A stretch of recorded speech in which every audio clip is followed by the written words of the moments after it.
All right. Hello, everyone. Thanks for joining us. I'm Derek Horn, the Director of Programming for the Annapolis Film Festival, and we are so proud to have with us from Port Authority, Director Danielle Lesovitz, and the star of the movie, Lena Bloom.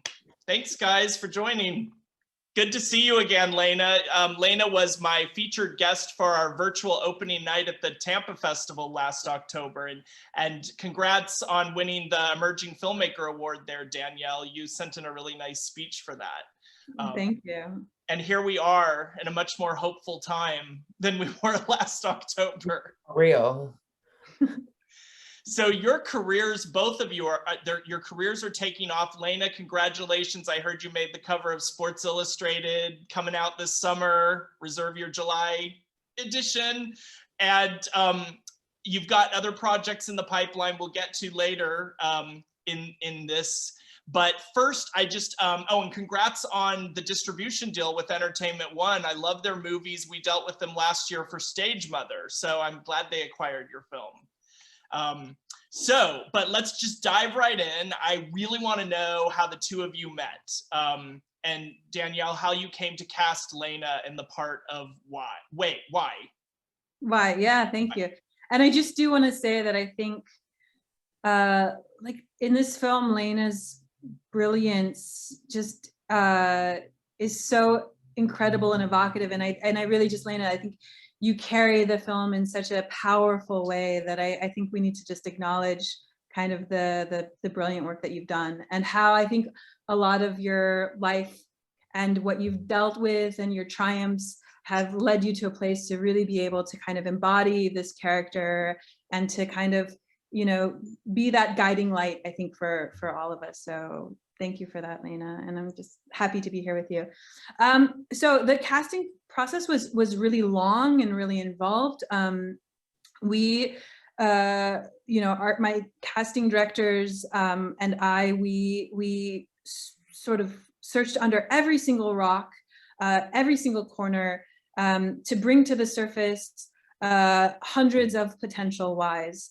And Lena sent in a tape that was very early on in that process. And while I loved the tape and I thought that what she was bringing was incredible, for me, it was really important to have a kind of face-to-face moment, to be in the same room, to kind of ask questions and to just kind of feel that personal connection that you can kind of only feel. Oh, I'm so sorry. When you're, let me turn this off. See, when she's in demand. What can I say? right, when you're with a person in a room, that kind of sixth sense communication that happens. So I understood that Lena was living abroad at the time. And so I just began to interview and audition a lot of the girls that were available for me to see. And after going through this process of callbacks and casting and sort of chemistry reads and about a year of work of really just seeing everyone and anyone, I sort of was missing something. And it turned out that in this moment, Lena had come back to the US, and we thought, yeah, let's meet. And for that audition, like immediately, Lena was just incredible. And, you know, to that, it's just kind of, at a certain point, I decided to be the reader because I wanted to see if I could direct her through acting and what it just felt like to play opposite. We did a lot of improvisation. We sort of read some moments from the script. I asked Lena about her life and if these things or these words were things that she would say or if it would be different and so on and so forth. But it was like being a beautiful, I don't know, an instrument in like a jazz ensemble where like I would play something, she would catch it, throw it back to me in this different way. And I began to see the character, you know, I began to see the soul of the character kind of in front of me. And this was incredibly just, you know, as a filmmaker, this is just incredibly exciting. And then, you know, it was then for me about how do I make this character more of Lena and sort of less of what I imagined why to be, if that makes any sense. To give Lena the space and opportunity to really sort of inhabit the character, yeah, was sort of the next step. Perfect. I want to ask you, Lena, what did you bring to the role of why psychologically, what did you add to the character that wasn't already in the script? And can you also just give us a little background about your life? You know, you were you had a dance scholarship in Chicago before you moved to New York and got involved in the ballroom culture there. Tell us a little bit about how your life paralleled Y's life. I grew up in Chicago. I started out in the ballroom scene when I was 15 years old. It was a place where I was able to be around other queer and Black and brown bodies that were also growing up in the city and evolving around this America. And I would go on these trips to different states, from Atlanta to New York City to Philadelphia to New Jersey to Baltimore, to do balls. Ultimately, it was my first time traveling as a teenager. And I got into ballroom because a lot of the spaces that was taken up were for only cis people, or, you know, just heterosexual kind of like regular binary people. And ultimately, I didn't see myself in those spaces. So ballroom was a place where I could not only be in that space, but also be a different person in many different dimensions in that space.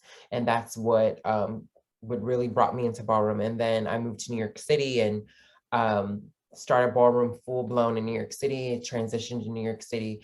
And how this relates with Y and Port Authority is because I think Y is just this really, really beautiful soul, just like walking magic in some sense. You know, she has masculine, she has feminine, she's in tune with both of them. She understands the values of family, she understands the value of community, and she knows that there's room to heal from everything in life, whether good or bad. And I think Y represents like this lightness that we kind of like forget about, that's inside of us. And I wanted to bring that uniqueness to this character. I wanted to, a lot of the people that I looked up loving and seeing were trans women, and their ideas and their binary, their autonomy, their anatomy was ripped apart from them and sensualized and sexualized. And this character was not about that. This character was about just being your truth and loving who you are, and just being unique and different and loving that and celebrating that and surrounding yourself around people that feel that way. And when I spoke to Danielle about that, because obviously at the time I was reading scripts and I was trying to find the right role for me to take this next leap in my life. And at first when I auditioned, it, like Danielle says, it was a year before I got the part, because she was looking for that essence that I wanted to bring to this character. And I was so happy that she got to see so many different trans women from different walks of life to have that experience, because we don't often get experiences like that.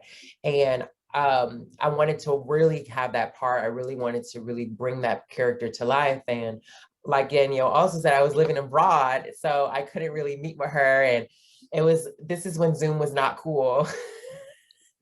I don't know if Zoom is ever cool, but we eventually started talking. I was in Italy at the time, and it was just, I think when she was talking to me, she said she created the film, she wrote the film in Italy, and it was just this nuance of just these connections, these puzzle pieces slowly, you know, it's like it's all spread it out, and they just start going at each other and it start clicking together. And it turned into like this 2-hour conversation about just life and ideas and gender and film and what she wants to bring and how she created the film and the story of her life and how she wanted to bring all these different vibrant colors together and talk about family and talk about the ideas around family and how they're changing and how they're intersectional in society. And it was music to my ears of a true artist, seeing her just really paint this picture and these ideas, and for me to just see them and feel them in my soul. And it was just like the universe saying, you two people are going to come together, these stars in the sky, and they're just going to shine together. So it was just magic. It was really magic. It was like a fairy tale. And when I got to New York City, like she said, we met and we just sat there, we looked at each other and we was like, girl, what's up? How you doing?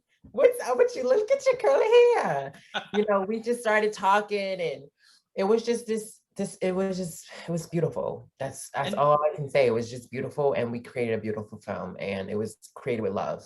so let me get this straight. You, well, not straight, but you were in Italy, Lena and Danielle, you were in Italy writing the script before you met in New York? So you were not in New York when you wrote the script, Danielle? Well, it took me about a year to put pen to paper. So it was an idea that I had while in New York, living in New York. And of course, I went to film school in New York. So it happened while I was in film school, this idea.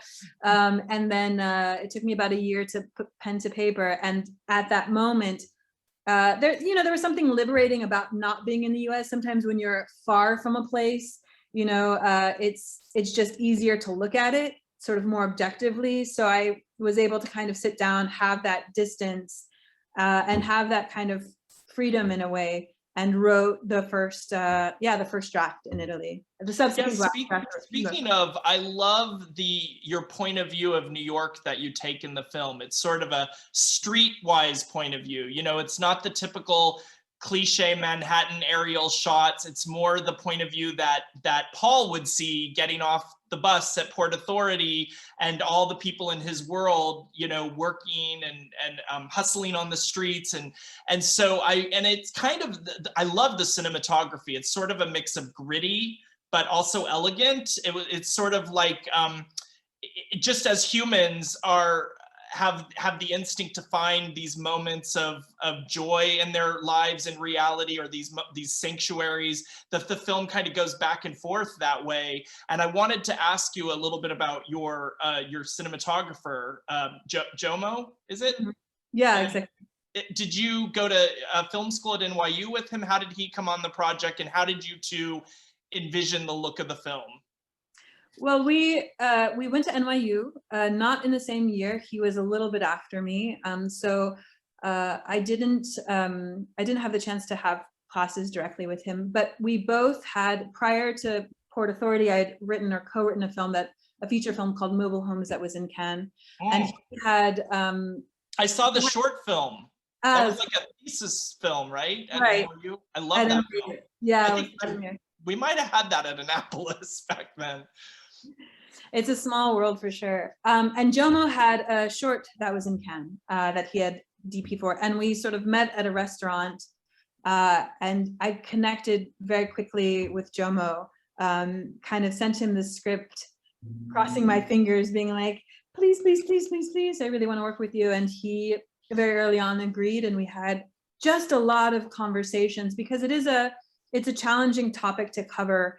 And how do you do that well? And how do you do that honestly? And how do you do that, with a kind of artistry? What are the kind of unifying sort of visual motifs and languages you'd like to employ? How can you, create your own sort of world and universe of constraints in a certain way that does justice to kind of what it is that you're trying to do? So we had a lot of conversations, a lot of back and forth. That his process is incredible.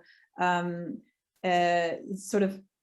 can sort of deconstruct bits of it, but instead of thinking about like what you want to do, right? Like, oh, I want to have this on stakes or on Steadicam, you actually think about, one of the methods is thinking about rules that you're giving yourself, things that you're not going to do, so that you can think in a sort of more infinite space. So, if you don't have a tripod, but you want to sort of still feeling, how do you do that with handheld, or how do you evoke that same thing given the constraints that you've been given? So there's a lot of kind of methodologies that we employed, ways of thinking about perspective, ways of leaning into certain perspectives. That was just really fascinating. And to be honest, I think in terms of like lensing New York, that just comes from like Jomo's my just daily experience of living in New York. Like we're not at the Empire State Building ever. We're not crossing the Brooklyn Bridge. I mean, maybe on a nice day, maybe, but when you're living here, you sort of see all of the kind of cracks and also the uniqueness of the place in a way that almost prevents you from seeing seeing it in that way. So was it intentional to kind of do the balcony scenes as an homage to, West Side Story or Romeo and Juliet? It seems like a lot of people are picking up That's funny. Not at all. comparisons?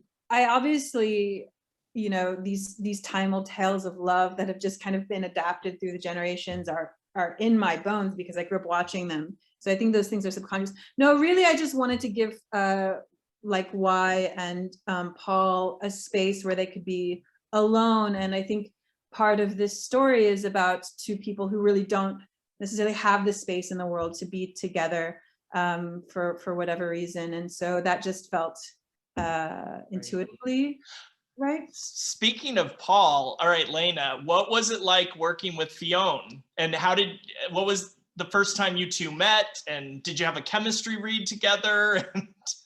Tell me about that. We did not actually have a chemistry read together. I don't think we needed it. I was a big fan of his work already. I saw his film Dunkirk that actual summer without even knowing that he was cast in the film. And I had kind of an idea of his artistry, and also going on his social media and seeing that he didn't have any social media. I kind of felt that he was a very deep person, and I'm also very deep. So when I first met him, I noticed right away when I read the script that Y and Paul did not have like an actual like serious like date or first date or saw them on a date. So I told Danielle and I told my manager Damien that I wanted to have like a first date, like kind of like just super casual platonic date. And we went to the museum. We went to a restaurant, a famous restaurant in Harlem, which is soul food.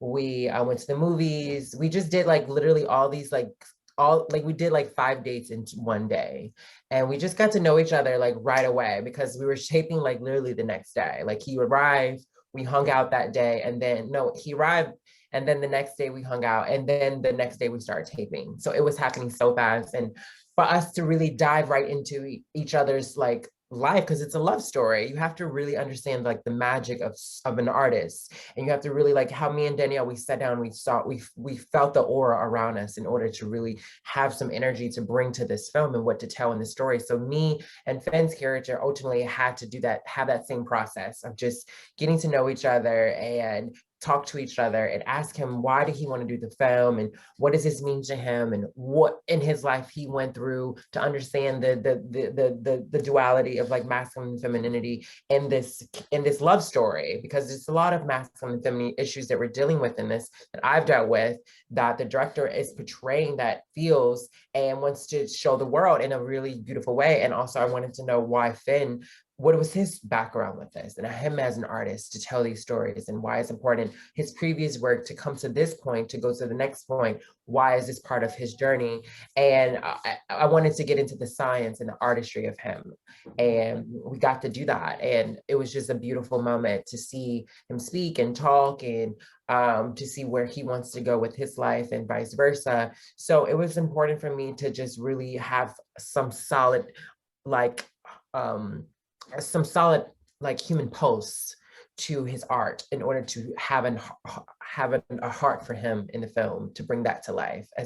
I'm trying to say this in a very... definitely, I had a heart for him because it's the very first scene, Danielle, when he gets off the bus and his sister's not there, it's heartbreaking. Yeah. And he really captures that kind of scared, bewildered look, and your heart just goes out to him immediately. It was like that, you hooked us right at the beginning of the film, and just it was such a beautiful human story. All the casting, actually, let's talk about the whole crew that was involved. You had a lot of talented crew members, including Chester Algernon that did the costume design. We've had Chester at the Annapolis Festival. He's produced some films, him and Elegance, that we've had at the Annapolis Film Festival. But tell us about your whole entourage, your whole crew.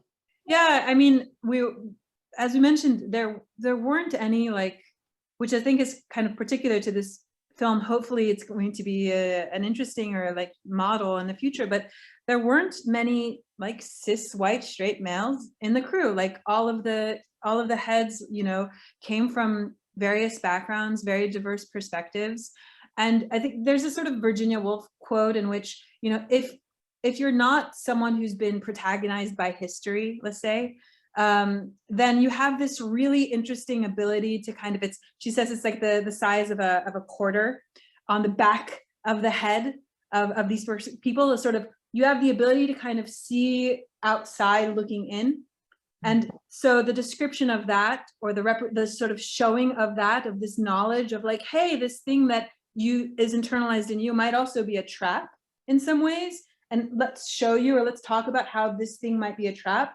I think it was an exciting project for those of us behind the camera to have the opportunity to talk about this thing that we could see that we felt hadn't yet been in cinema, if that makes any sense. And I think it must have added to just the authenticity of the whole film as well, to have people behind the scenes, you know, people of color and queer people as well. But speaking of cisgender white male, at what point did Martin Scorsese enter the project? I know he was very supportive of it, and you were all there in Cannes together at your big premiere in 2019. Thank goodness it was like the last Cannes in person before the pandemic. But what was that like, being at Cannes and having Marty's support behind the film?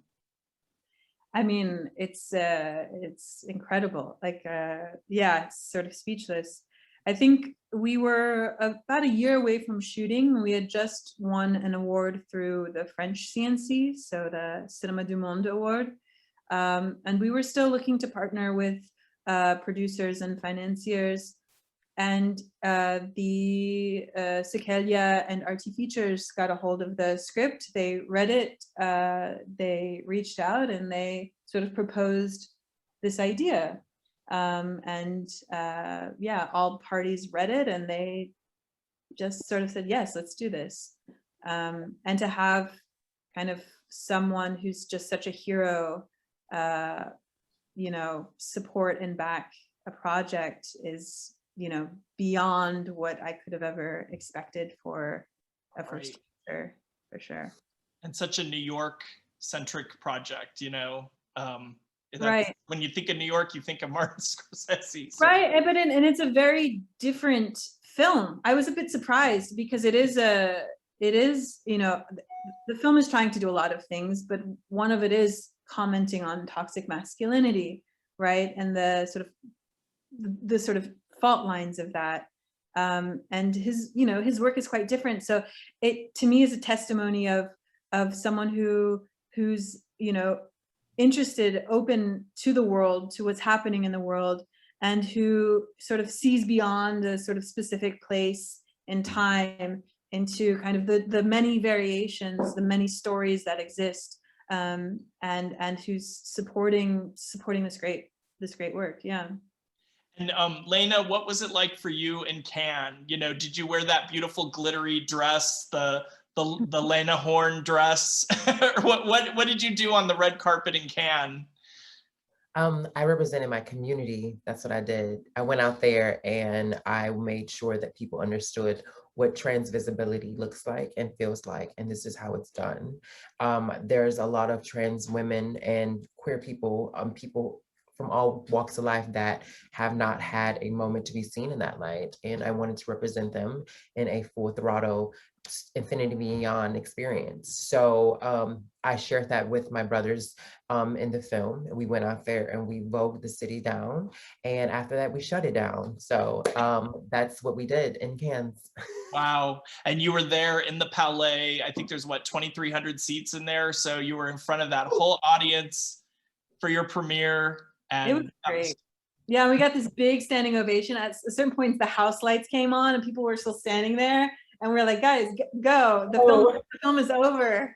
But we were all just like, okay. It was very fun. I'm so glad you had that experience before everything's gone virtual, and hopefully we'll get back to that again, the live festivals. But before we go, I just want to ask, you know, Lena, your career is skyrocketing. So what's next for you? Do you have like some TV shows or movies in the pipeline? Yeah, I'm working on a lot of amazing projects, a few projects actually. I can't really say too much about them, but there'll be a lot of announcements this summer, along with Port Authority's official, like, coming out now this year. So it'll be back of content for the world to see. It's kind of been, I've been planting these seeds for a very long time, and they're all blooming in 2021, and nothing is stopping it. So it's a lot to look out for. So yeah. Great. And Danielle, you're working on another script? Yeah, I have another project that's I have two actually. One is a book adaptation that I'm working on of a television series that Lena knows a bit about, but I want to cast her in it if she's, if she's available, that we're developing. And then yeah, another project that that takes place in Alaska. So Cool. Oh, Lena, I have a suggestion for you. I think you need to audition for the next Wonder Woman movie. Oh my God, that would You'd be be like an Amazon, or you could play Nubia. Isn't there another Wonder Woman character named Nubia? I can play Wonder Woman. we Yeah, have to put it out there because you could kill it. Yeah, there's so many roles I want to do, and Yeah. I'm part of a franchise like Wonder Woman. I think any franchise, any movie that holds a lead for a trans woman, especially of color, is a movie that is the world want to see. So I want to do that type of work. I know people are really looking forward to Wonder Woman having more LGBTQ representation in the future, because she is such a hero for all movies. I think the trans people and the queer people in our cultures, they are the true superheroes in society. Those are the ones that throw the first bricks. Those are the ones that really get out there and speak up for everyone, not just one group of people, for everyone. So any movie that can take that moment and take that courage like Danielle has and create a moment for history, we need those moments. So yeah. And Yeah, like I just want to speak to that. Oh, sorry, because it is about representation, but it also is at least what does it mean to be American? And it's true that I think the trailblazers, right, the people who create these beautiful resistant movements to a kind of dominant culture are the true heroes in our society. And I don't think we take enough time to kind of say that, to honor that, and I think really at the end of the day, what makes us American, the best part of what it means to be American our cultures, queer cultures, Black cultures, are these cultures that like truly make us who we are. And I think, there are a lot of beautiful films, but I think we need to honor that. I think we need to say that. And I think, at least for me, Port Authority is a film that's saying like, hey, no, listen, this is not about a person who's trying to make it into dominant culture. This is about a person who's trying to be, in a sense, a true American, in the sense of being an outsider, even though they have all of the trappings of a kind of privilege, but to say, no, actually, I want to watch you fight to be a part of a minority culture, which at the end of the day is, to me, the true culture. Like, this is the true culture. And I think we need to take the time to kind of say that. Yeah. Cheers to that. That's excellent. We'll end on that. Thanks. I just wanted to thank all our sponsors, patrons, and for you audience for tuning in. Danielle and Lena, congratulations on this amazing film, and we look forward to following both of your careers. So get ready. We about to set the summer on fire. Yes, summer on fire. It'll be fire. Okay. Bye, guys. Bye, Danielle. Bye.